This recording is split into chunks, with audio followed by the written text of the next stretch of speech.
Turning now to the North Country. It's been more than 40 years since the Winter Olympics were held in Lake Placid in the Adirondacks. That was in 1980. But if you visit Lake Placid today, you'll find that the sites of those Olympics are still surprisingly active. And that's thanks in a large part to the state.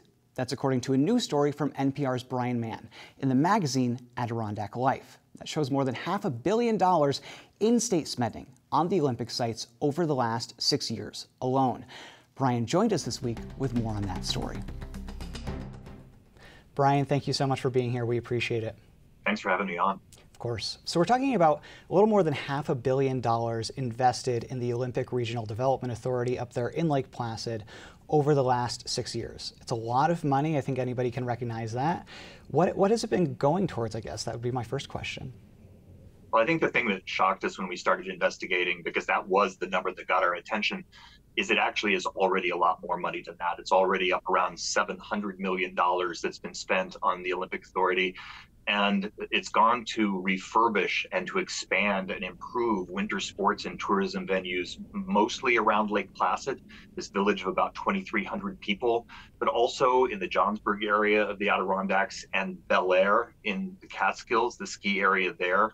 And the vision is that this will revitalize and kind of create a golden age for winter sports and tourism in the North Country. But what we found is that the price tag is just incredibly high. The ORDA officials themselves describe this taxpayer spending as unprecedented.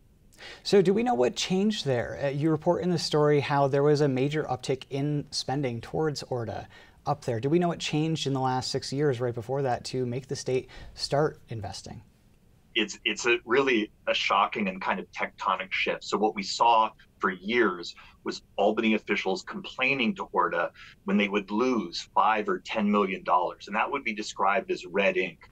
And so about 6 years ago, the current CEO of ORDA, Mike Pratt, went to Albany with other boosters of the Olympic vision, and they convinced the Cuomo administration to flip that narrative. We're not going to talk about losses of $5 million.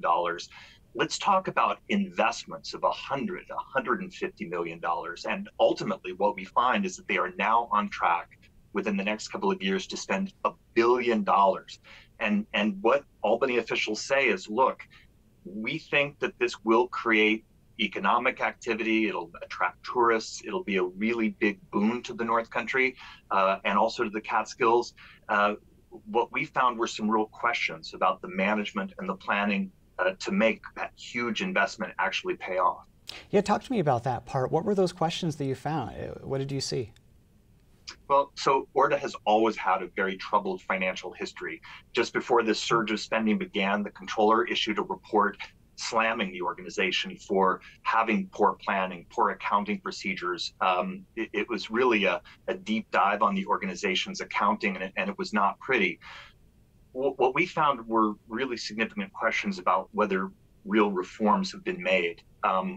Despite this vast surge of money, it was often difficult to find out exactly where the money would be going. In many years, including the last couple of years, ORDA has been given huge amounts of money, more than $100 million by Albany, without any really specific list of what that money would be spent on. And what we just saw this last winter with the World University Games, this was the biggest winter sports event in upstate New York in a generation.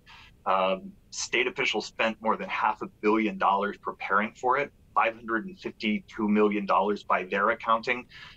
And what we found was that it generated only about $700,000 in actual ticket sales. Wow. And none of that money went to ORDA. And ORDA officials just couldn't really account for why they had made those decisions, why attendance was relatively poor, and then why the dollars didn't come back to the state organization that really fostered the event. You know, given all of that, it sounds like in the long term, we don't really know how this spending is going to impact ORDA and the region. Do people say it's at least paying off in the short term as we see these large sums of money flow into it?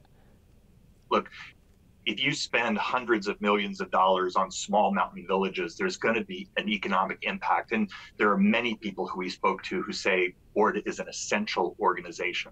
Now that the scale of spending is literally tenfold what it used to be, what we wanted to ask is exactly that question. Is there planning for how this is all going to work long term? And we really couldn't find that plan. ORDA officials believe they are a bigger and bigger economic engine for upstate New York. We found questions about that, but clearly revenues are up, crowds are bigger. But at the same time, expenses to taxpayers also appear to be on the rise. All right, NPR's Brian Mann, great reporting. Thank you so much. Thanks for having me on.